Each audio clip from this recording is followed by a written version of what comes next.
Hello বন্ধুরা, কেমন আছো তোমরা সবাই? আশা করি তোমরা সবাই অনেক ভালো আছো। আমরাও কিন্তু অনেক ভালো আছি, কিন্তু ভালোর মধ্যেও কিন্তু একটু খারাপ রয়েছি। যেহেতু তোমরা দেখছো এই আশেপাশের মানে এরকম ধরনের খবর শোনা যাচ্ছে, কিন্তু কোনো বিচার পাওয়া যাচ্ছে না। কিছুই ভালো লাগছে না, কোনো ভিডিও করতে ভালো লাগছে না, কোনো ভিডিও করতে মানে রিলস বানাতে ইচ্ছে করছে। কিন্তু যাই হোক, সবটা একটু কিছু না কিছু করে তো চলতে হবে।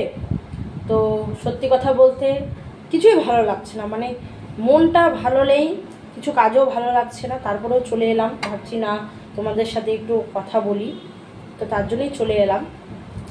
তো এই যে দেখো, সজনে নিয়ে এসছে, আগে মানে গতকাল রাত্রে বাজার নিয়ে এসছে সজনে। তো সজনেটা রান্না করব, আলু দিয়ে রান্না করব, আর হচ্ছে তোমার তার সাথে কাঁচকলা হচ্ছে ভাজা করব। তো সত্যি কথা বলতে সকাল থেকে খাওয়া টুকটাক যা কাজ ছিল করে নিয়েছি, করে নেওয়ার পরে এখন ভাত এক উনানে বসিয়ে দিয়েছি। আর এদিকে এই যে সজনেগুলো বেচতে ধরেছি, এগুলো বাঁচা হয়ে গেলে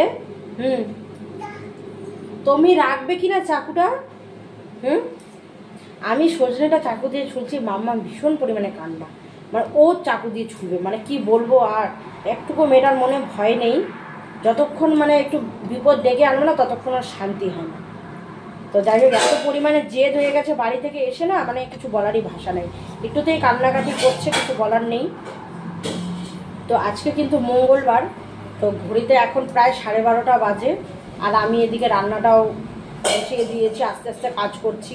ইচ্ছে করছে না কাজ করতে, ভালো লাগছে না।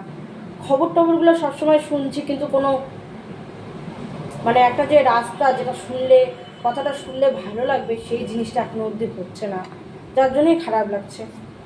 বাইরের আবহাওয়াটাও ভীষণ সুন্দর আছে, মানে বৃষ্টি বৃষ্টি ভাব দেবে, কিন্তু হাওয়া হচ্ছে, ভালো লাগছে আর কি। আর মাম্মা ওদিকে খেলা করছে আর আমি এইসব কাজ করছি। তো ভাবলাম ভিডিওটা তোমাদের সাথে শুরু করে দিই, তো সেটাই আর কি শুরু করে দিলাম। তোমরাও তোমাদের মতামতটা জানিও, তোমাদের কি ভালো লাগছে এসব কথাবার্তা শুনে। আমার তো না অনেক এখন ভয় লেগে যায়, জানো। আমারও তো একটা মেয়ে আছে, তার ভবিষ্যৎটা কিভাবে তৈরি হবে। আশেপাশের মানুষ যদি এরকম মানে খারাপ কিছু করে, এত বড় বড় যদি জায়গাতে এরকম কাণ্ড হয়ে যায়, আমরা তো সাধারণ মানুষ, খুব ভীষণ ভয় লাগে, ভীষণ ভয় লাগে।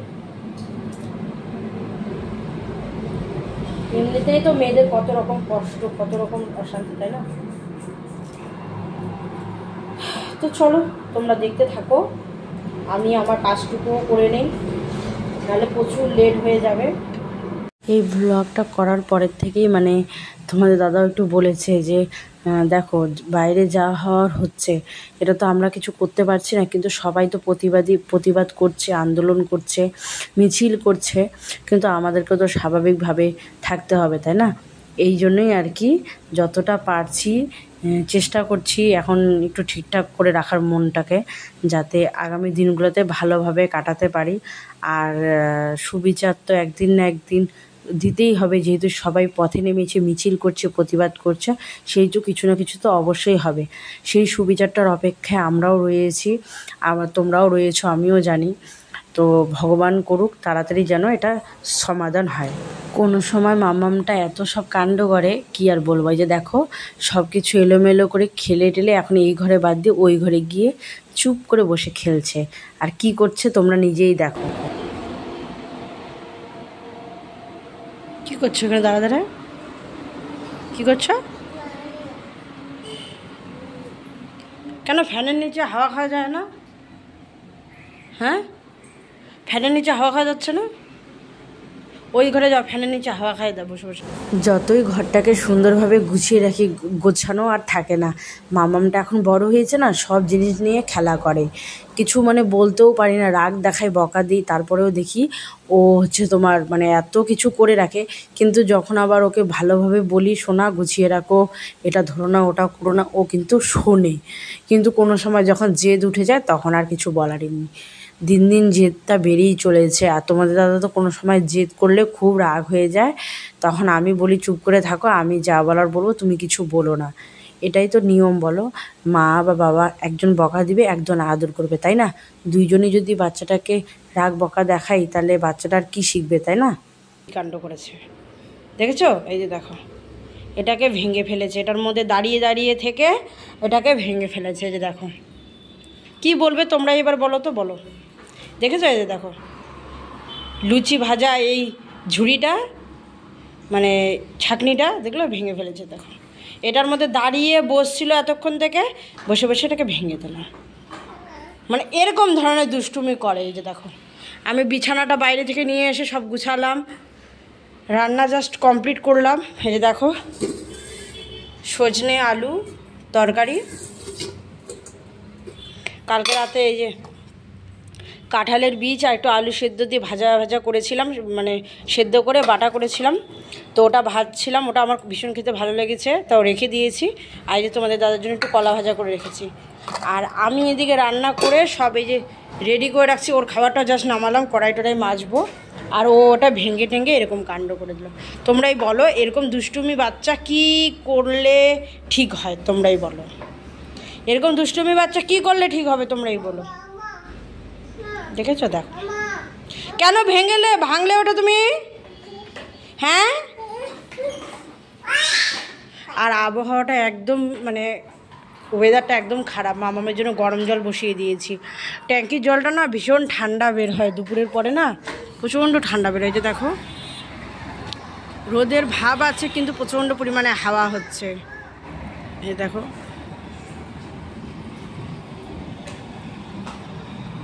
তো ওকে এখন স্নান করাবো, গরম জলটা হয়ে গেলেই ওকে স্নান করাবো।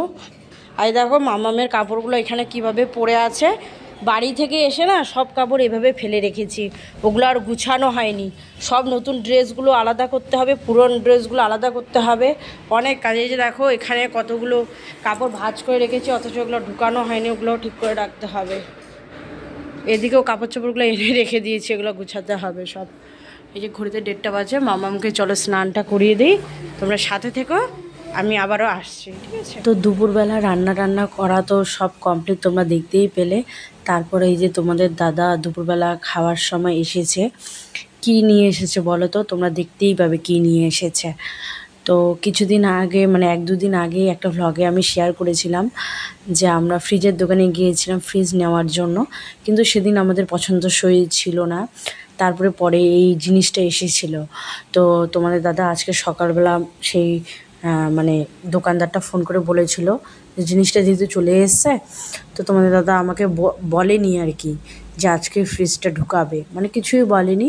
জাস্ট দুপুরবেলা এখনই ফোন করে বলল যে পাশের রুমে দাদাটা কি আছে? আমি বললাম যে হ্যাঁ আছে। বলে তাহলে যে নিচে আসতে বললো। তারপরে যাই হোক আইডিয়ারে বুঝতে পারলাম যে ফ্রিজ নিয়ে এসছে।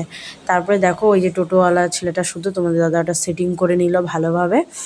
অ্যাকচুয়ালি তোমরা বলতে পারো যে এটা আমাদের অ্যানিভার্সারির গিফট। কোনো বছরও মানে অ্যানিভার্সারি তো আমরা বড় করে করি না, কিন্তু হচ্ছে তোমার দাদা প্রতি বছর আমাকে কিছু না কিছু গিফট দেয়।